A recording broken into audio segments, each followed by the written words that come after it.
When I picked up books with children or characters of color, which they leaned into very important themes like skin confidence and hair confidence and, just being confident in the world, which are great. But me as a professional coming from the technology sector, I wanted to see more books that had representation with people of color as well, and especially in the STEM fields. Many people have these best-selling ideas in their head, and they never get it out of their head and onto paper. And I would just say, if I could do this over again, I wouldn't wait. I would have just started. Hey, Chandler Bolt here, and joining me today is Delanda Coleman. Delanda is the author of multiple children's books, including the book More Than a Princess. She sold over 25,000 copies. Come on now. 25,000 copies of her children's books, and founded the Sidney and Coleman Publishing Company and platform after being inspired by the birth of her daughter and dissatisfaction with the inadequate representation of children of color in the STEAM and STEM books. I'm excited to dive into a bunch of things, children's books. We were talking beforehand, we don't have a ton of children's book authors on the podcast, and especially children's book authors that have sold over 25,000 copies of their books as a first-time author, which is pretty freaking cool. We've gotten the pleasure of working with Delanda since 2020 as part of our Sell More Books programs on her book, and so we'll kind of break down some of that as a case study. So much to unpack. This should be a fun one. Delanda, welcome. Great to have you here. Thank you for having me, Chandler. I'm super excited to talk about this. So I guess first things first, for people who don't know, which includes me, what are ST? Is it STEAM? STEAM and STEM books. What is that? So it's an acronym that stands for Science, Technology, Engineering, Art, and Math. And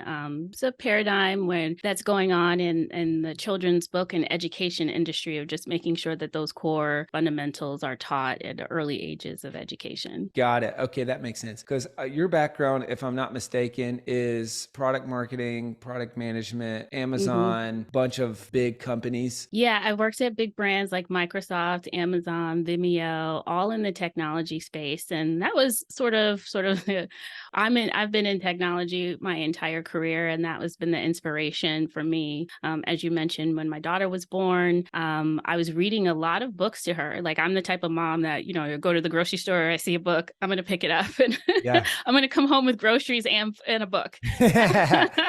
But a lot of the books that I were picking up for girls essentially were about princesses, which is awesome. But a lot of the themes were around, being a nice princess or a pretty princess, very soft topics. Or when I picked up books with children or characters of color, which they leaned into very important themes like skin confidence and hair confidence and, just being confident in the world, which are great. But me as a professional coming from the technology sector, I wanted to see more books that had representation with people of color as well, and especially in the STEM fields. That's cool. That's cool. And I think it's a cool example of, for a lot of people watching or listening, blending your worlds, right? Which is, the tech and product management side of things, but then also being a mom and saying like, hey, I want you to learn this stuff over here. Yes. And blending that. What would be kind of your tips for folks who are maybe seeing, it's not the exact same themes as what you're seeing, but kind of like blending worlds in their mind of like, okay, hey, I'm involved in this world over here. I've got kids that I want to learn these essential things. I think that I want to crystallize that into a children's book. What are kind of the lessons you learn from that on how to do that well? Well, most importantly, I realized that I know a lot of things that can easily be unpacked and shared with my daughter. And I knew a lot of people who had knowledge who can actually help me craft or hone it in. So I especially encourage people who are in STEM-based fields, like, a lot. So sharing that with your children in a book form is really transformative. And I would certainly encourage people to do that. And I know you teach that, like writing down what most of us are knowledge workers in the sense that, we sit at a desk and we're mined for the knowledge in our head. And so extracting that down to the simplest forms and communicating it to kids is really really going to be helpful in transforming them. And a lot of the knowledge that kids learn is actually taught at home. It's not taught Mm-hmm. in schools. And so the more that you can infuse what you know from work in simple ways and translating it into kids, not only can you be a transformative agent for your children, but for other Mm-hmm. children as well. Mm-hmm. Yeah. Now, so your book, More Than a Princess, I know that's one of the biggest sellers, and that's the kind of the first one, and it sparked a lot of this. Obviously, has had huge success. How many? Do you remember how many words is that book? It's about, I want to say 700 to 800 words. It's Okay. not a lot of Yep. words at all. And Yep. that's another big theme that you definitely want to narrow in. Depending on the type of children's book that you're writing, you should know, you can, you don't have to make it as daunting as you think it is. So if you're Mm-hmm. doing a picture book, being around 700 words, if you're doing a board book, it's around 10, 15 words. It's really small. You don't have to, you can lean more into the imagery than the Mm-hmm. words. And so imagery and words matter. Now, as the kids get older and they get more independent in reading, that's when you start increasing the length depending on the type of book that you're offering. And so a lot of authors I notice make, that mistake. And when they start writing too much for Yeah. 5-year-olds that can't read. Yeah. That's good. Let's unpack that a little bit because for people who aren't familiar, so the different types of children's books, obviously based on age, your kind of ideal reader and stuff. So you talked about board books being more of 10 to, 10, 15 words, 20 words, mostly pictures. You talked about picture books. That's kind of like, I think that's at least what I think of when I think of children's books. And that's kind of the more classic thing that we teach, whereas about in the 750 word range. And so I think you said yours was 800 words. Then going up from there, what are the other types of children's books and about how long are they, depending, kind of matching to the age of the kid and that sort of thing? Yeah, well, then the next level, you'll probably get to early reader books. So these are Mm-hmm. kids who are starting to learn sight words and they know how to, the basics of stringing, reading a full sentence. Mm-hmm. Those start to creep up into like the 15, 2,500 Mm-hmm. words. They still rely on pictures, but maybe you don't have to go full color, sketches and things like that. Right. And then the next is chapter books. So these are, 10 to 13 chapters, probably 10,000 words. And then Mm-hmm. you start to get into young adult, which is more borderline novels. You Yep. could start extending yourself. And Mm-hmm. so, but just know like when you're starting with picture books, it's 16 spreads. So, or 2 pages open left and right.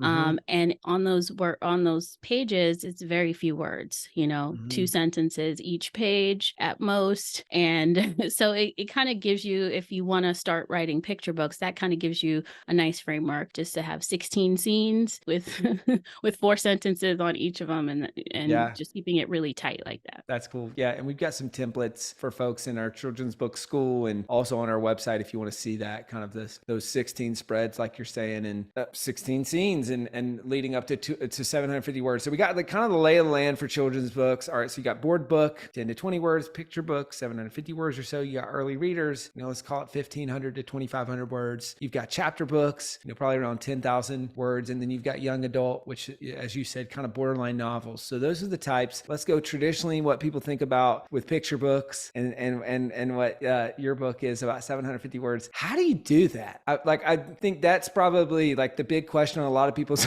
minds. It's like, all right, I've got this big complicated topic, right? Especially something like this, science, technology, all this stuff, and kind of trying to weave in those themes. So what are your tips for how to kind of tell a concise, punchy story that's entertaining, that moves along, like managing your word count? Like, how did you do it? And what did you learn from that experience that might be helpful for other children's book authors? Yeah, well, I can tell you what I did in the beginning that was a mistake, and that I was too much in my head, right? Like I had this idea. I just wanted to tell different career perspectives. Like I said, I had this daughter and I wanted her to show her that she could be more than just a princess. And so in the beginning, what I did is that I just kept mulling and mulling over this idea over and over again. And it would become daunting because I'm not what I would call a career author by trade. I write, business.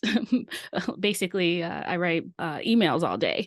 So my confidence was not very high. And so one of the key things that I started doing was mind mapping. And I know that you teach the strategy, but I started getting the core idea out and then the branching out into the other ideas and writing down what do other princesses do? Well, in my case, she was an astronaut. So I started writing down core things that astronauts do. She was a doctor. So I started writing down ideas. So I just started mind mapping all the different ideas that I had. And because I was limited on the number of words, I really got down to the core things. Like, so I was able to like scratch things out. And by the end, I had like a nice outline of the four scenes that I wanted to have, the intro and the outro, right? And so that's kind of how I played it out and then wrote it. And I did co-author it with my husband, and he was able to, come in and then take the outline and the structure and make it rhyme, which is really hard to do. He's just more Ah. talented like that. Yeah.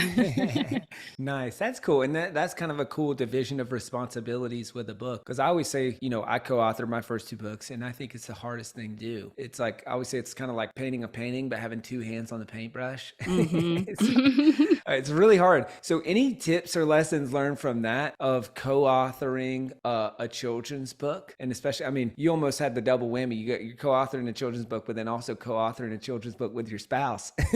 Yeah. So that's tricky. How'd you do that? And any lessons learned there? Well, one, I had to lock him in the house for a weekend. So by the time we got around to our second book, we had kind of learned the lessons from the first one. And so we kind of brainstormed. We sat down and brainstormed on what was the idea for the second book. And we had really crystal clear on what the idea was. The second thing that I did, because I in my second book, I use a concept called the engineering design process, which is a problem solving methodology that a lot of computer scientists or just, scientists use to solve problems. And so we interwove those core concepts into the book and into the things that were happening in the book. So, Cool. having that framework and then telling that story in that lens was super important. So it made editing really easy because I wanted to make sure that he had a testing phase, as an example, or he had a iterative phase where he redid something over after learning from a mistake. So it was very simple once the second time around for us to do that because we had a core idea. We knew what our limitations was in terms of how much we were writing. And then it was very quick. So we actually wrote the second book in a day, literally. Oh my gosh. Yeah. Wow. It was very simple, That's just wild. writing it. And the Yeah. second thing that I would say is that I kind of let go. After that one day we wrote it, we let it flow, it flowed out of us, and I immediately handed it off to an editor, which in the beginning, when we wrote our first book, part of the reason it took so long was because, I was constantly tweaking and editing and doing, kind of like in my head again, with all the edits. And I didn't do that the second time around. I see. Got it. So that's the lesson learned from book one to book two. And then the second book that you wrote in a day, which book was that?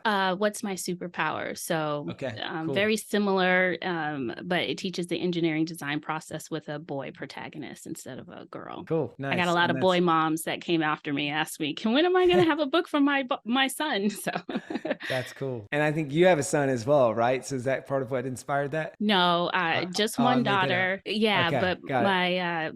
my husband was the face of the little kid.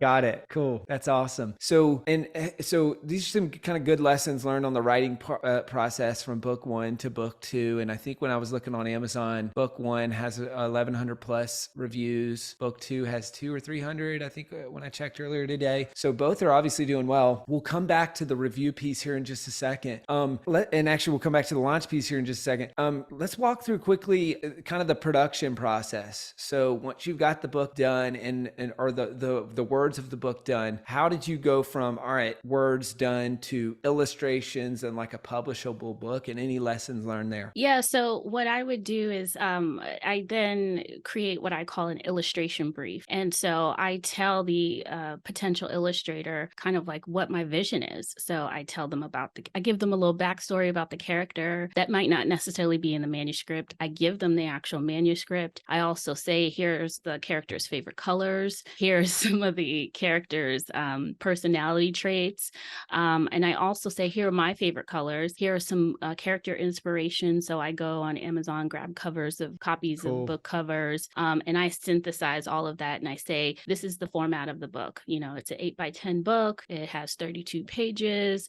Mm-hmm. And then I also just everything that I want. I want an ebook. I want a hardback. I want a Mm-hmm. paperback. Here are the Mm-hmm. templates that you can download to make sure that it's sized correctly. And here are the formats that I want it back in. Cool. Yeah. And so I typically, when hiring an illustrator, now that I have established relationships with some illustrators, I don't have to keep doing this. But in the beginning, when you're looking for one, I actually test at least 3. So I ask for a character design, and based on what I just described in my illustration brief, and I pay them all. So I will ask, 3 illustrators that I find, can you design a character? And here's what the character looks like. Here's what he or she does, etc. And then I see what comes back. And I'm usually testing for a couple of things. I'm testing, can they draw to my vision? Can they adhere to a deadline?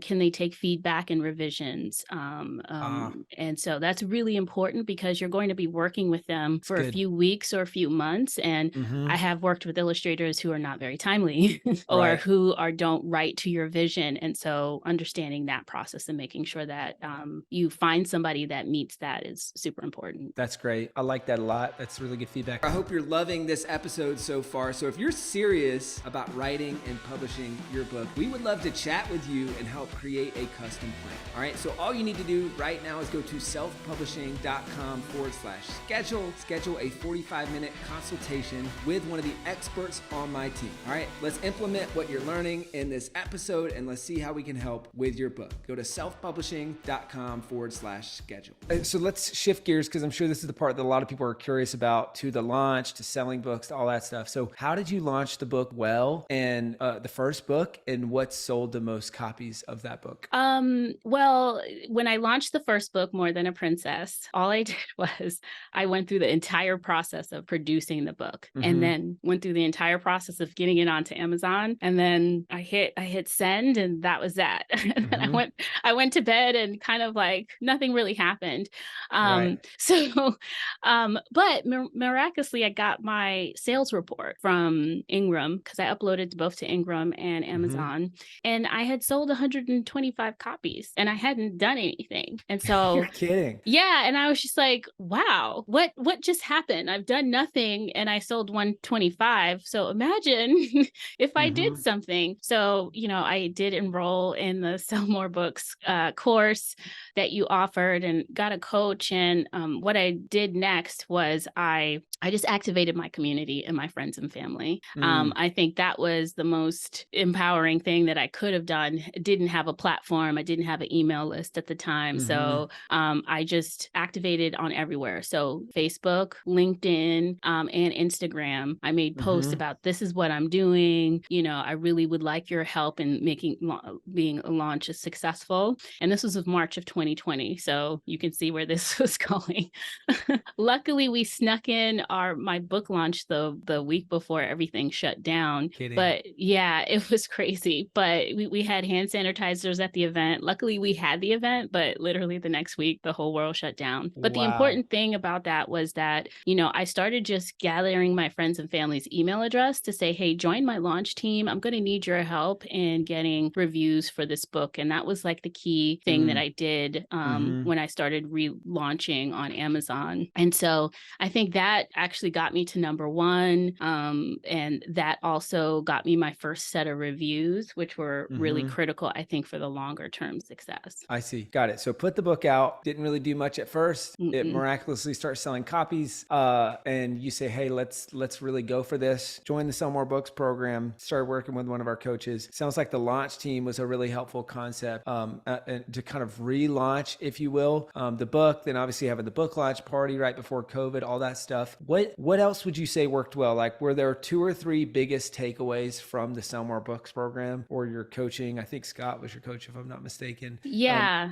Was there a couple things from that really moved the needle the most in terms of book sales? Yeah, just making sure that I had my listing optimized and set up correctly, and then doing that launch team. And I utilize those resources to this day. I mean, by the time I got to my second book, I was much more sophisticated. Like I had an opt-in page.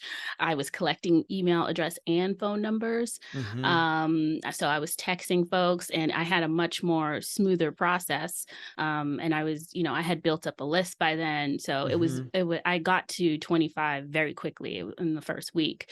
But I definitely launching with reviews, and you might actually do that at a loss in the beginning. I would say that, at the beginning of your book launch, it's really not about making money. It's really about setting it up for longer term success. Mm-hmm. The second thing that I did was I definitely did a lot more speaking engagements and talking about the book, hopping on others' podcasts, collaborating with other authors, and doing like really fun events. Cool.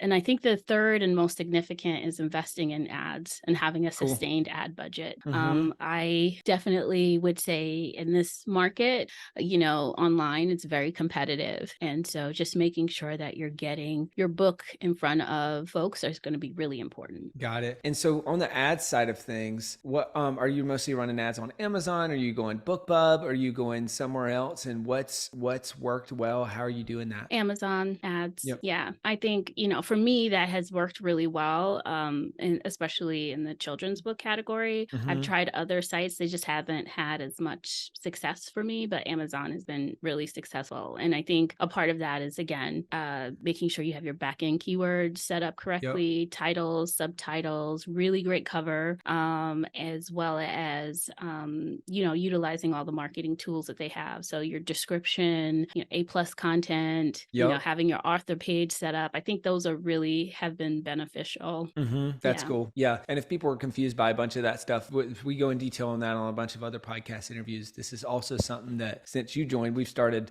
helping people with. So we now do A+ content for people and book descriptions and keywords and categories optimization, all that stuff. So it sounds like speaking engagements and engaging the community. It sounds like Amazon ads really worked well. Have you done much many, like, as far as speaking gigs? I'm assuming most of that was virtual during COVID.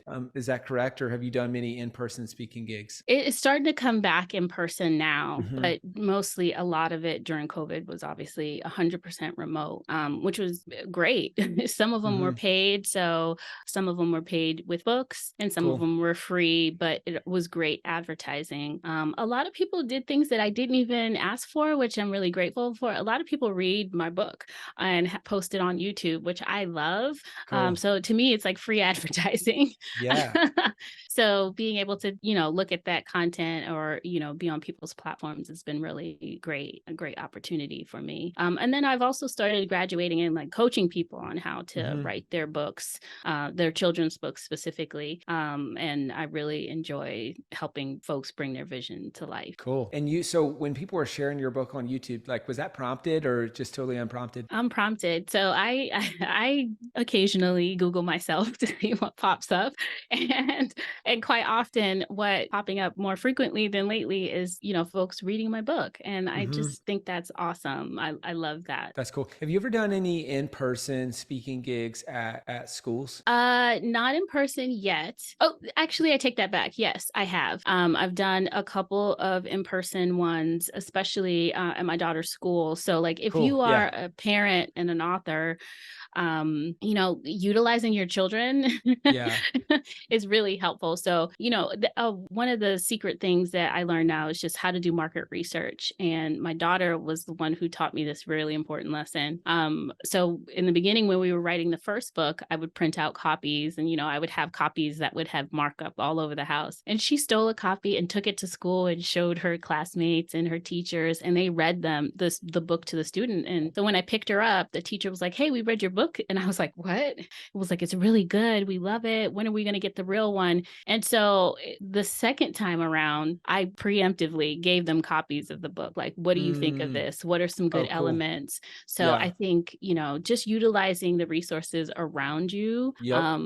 you'll be very successful. That's super smart. And I know if folks want to check out the episode we did with Emma Sumner on children's books, and Emma's one of our youngest authors. She was 8 years old when she wrote her kid's book, but then went into schools went into her school specifically. I think she got a $250 or $400 honorarium to speak. And then they pre-sold a ton of books, which I think is just a super smart strategy. So they sent slips home with every student to say, "Hey, we've got an author coming to speak. Do you want to get one of their a copy of their book?" And then you can just check yes or no, and then attach a check or cash or whatever to that. And so they were actually able to pre-sell a ton of books. I think they ended up doing $1,200 or $1,400 from Emma's first speaking gig. And so since then, I feel like that's been a model that a lot of our children's book authors have been doing. And it's just a little bit of a grassroots kind of, obviously easiest, as you said, to go to your kids' school first, but then expanding that, to the county, expanding that maybe to your region or state, and just it just seems like a really smart way to sell books that a lot of our authors have been having success with. I want to touch on a few more things on the book sales and marketing side of things, and then we'll wrap up. But so I think I saw a stat somewhere of well, actually, I'll just back up. I know we've covered a lot on the journey to 25,000 copies sold. At what point did you hit 10,000, and at what point 25,000? And was it kind of like slow, boom? Was it an immediate,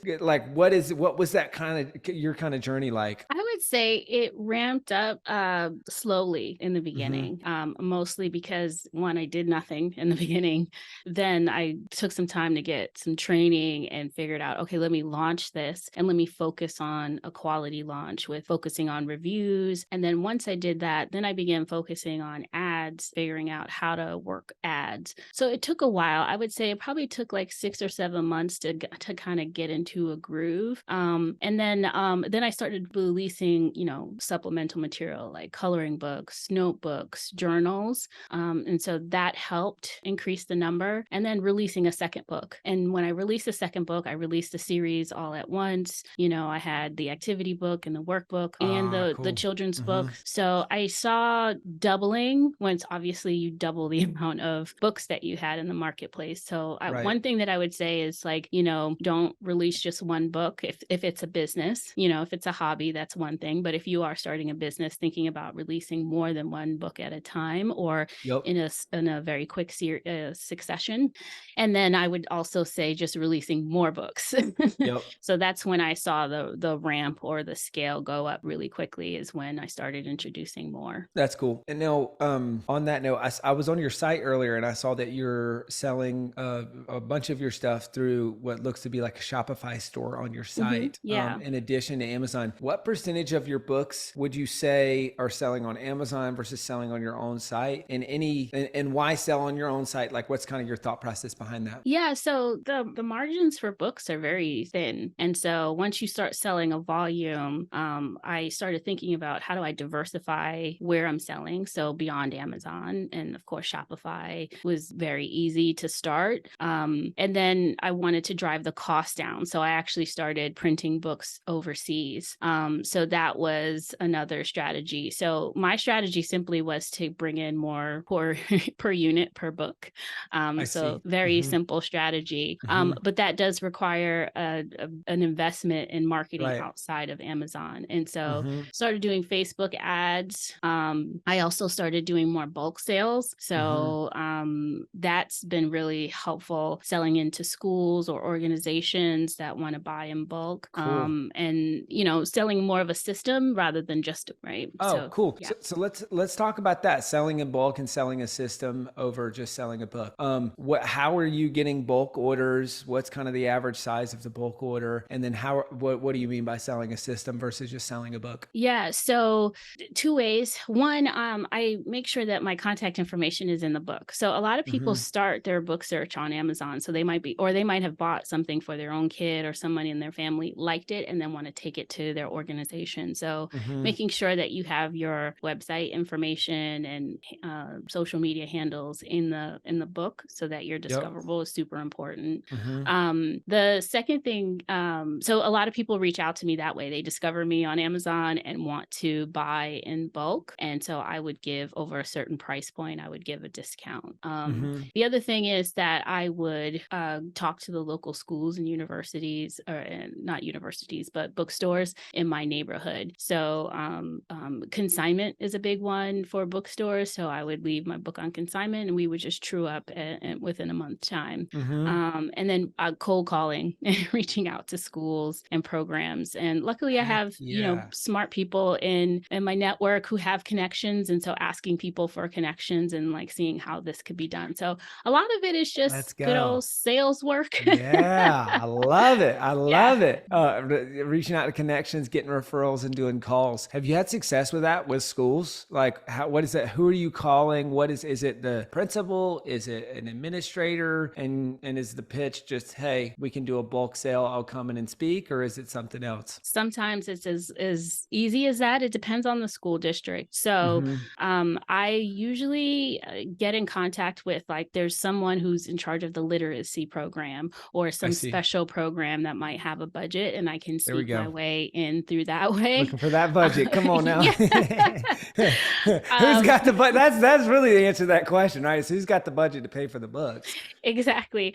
Mm-hmm. Or you might have to, depending on the state, become like a official vendor of the state, which takes a Oh, I see. process, Mm-hmm. and you could procure it through that way. I haven't personally gone through that route, but it's something that's on my sort of wish list for 2024 to get, Yeah. certification so that you can get in more easily. Mm-hmm. The other things that I've done is summer school programs have actually used my book as part of their Mm-hmm. STEM curriculum. So they use the book, they'll get inspirations, they'll have a week dedicated, and they'll use my book as and the activity book that comes along with it as a program. So that was something unexpected that I didn't see. Yeah. And they just bought the book in bulk and gave it out to the kids, and then I was able to come and do a reading, which was really cool. Cool. That's awesome. That's cool. So I saw a stat, I think somewhere on your site, you've done 6 figures from children's books. And I think a lot of people would hear that and what in the world? Like, is that even possible? So how'd you do it? And is that mostly off of book sales? Is that mostly on the bulk book side of things? Like, what does that look like to actually do that? To be honest, it's mostly off of Amazon sales, Cool. and Yeah. it's just, being consistent. So a lot of people want to get the bestseller, mark, which is a great mark, but I think it's just Mm-hmm. marketing. What's really important is that you consistently stay in the top 1 or top 10 of a book category Mm-hmm. that you're in. And so for me, that's how I got there. I didn't do it overnight. It's been since we launched the book in January 2020. So it's been, nearly 4 years of just consistently investing in an advertising budget, and then Mm-hmm. tweaking your ads, and just being consistent Mm-hmm. and releasing more books. It's great. Yeah. It's great. Delanda, this has been awesome. What would be your parting piece of advice for the children's book authors out there, maybe first time, or maybe they've already published, or the Delanda from years ago before you went on this journey, knowing what you know now? I wouldn't have waited. Becoming an author was like a dream of mine for Mm-hmm. years. And at the time I don't do resolutions anymore. Now I do vision boards, but at the Yeah. time I would write my New Year's resolution, and it would be to be an author. And then the next year I would get there and it would still be on the list. It wouldn't be one Mm-hmm. of the items that I crossed off. So I would say Yeah. many people have these best-selling ideas in their head, Yes. and they never get it out of their head and onto paper. Mm-hmm. And I would just say, if I could do this over again, I wouldn't wait. I would have just started. And honestly, I feel like the books that I wrote after my first book has been the best, have been better because they've just Mm-hmm. gotten better and better. But Mm-hmm. the first book was the one that really took off. And I would just imagine if I had just never done that, Yeah. if I had never done that, I wouldn't be where I am today. So I would just say my biggest piece of advice is just to write, get it out of your head. Don't do it alone. Get Mm-hmm. support with an editor or or your school, but Mm-hmm. definitely just get started. That's good. That's really good. Well, awesome, Delanda. This has been so great. Where can people go to find out more about you, to buy your books, all that good stuff? Well, you can certainly find them on Amazon, Target, or Walmart.com. Or you can visit my website at sydneyandcoleman.com. And there you can see all our books and all the things that we do and our mission. And you could definitely contact me there as well, too. Awesome. Well, guys, if you want to chat with our team about working with us as part of our children's book school, or our Silmar Books program is the one that Delanda went through, go to selfpublishing.com/apply. The team would love to speak with you, talk to you about your book, your goals for your book, next steps, all that good stuff, and see how we can help. So selfpublishing.com/apply. Go there, book a call with the team, and go grab a copy of Delanda's book, More Than a Princess. We've got What's Your Superpower? We've got a bunch of other great books. Obviously, she said available on Amazon or on our website. Delanda, so cool being a part of your journey. journey. The best is yet to come. Thank you. I appreciate you. Thank you so much for watching or listening to this episode of the Self-Publishing School podcast. I know there's so many places that you could be spending your time. There's other podcasts that you could be listening to, YouTube channels that you could be watching. So thank you so much. It means the world. Now, I want you to do 3 things right now if you found this episode helpful. I don't know if you know this, but we've got a YouTube channel. It's a companion channel to this podcast. All the video versions of the episode are on the YouTube channel. So number 1, subscribe to the YouTube channel. Number 2, if you're listening to this podcast wherever, whether this is Spotify, Apple Podcasts. Number 2, I want you to subscribe to this podcast right now so you don't miss a future episode. And then number 3, this is probably the most important, leave a review on the podcast. All right, reviews are super important and help this podcast get discovered by other people. So number 3, leave a review on the podcast. Thank you so much. I'll see you in the next episode.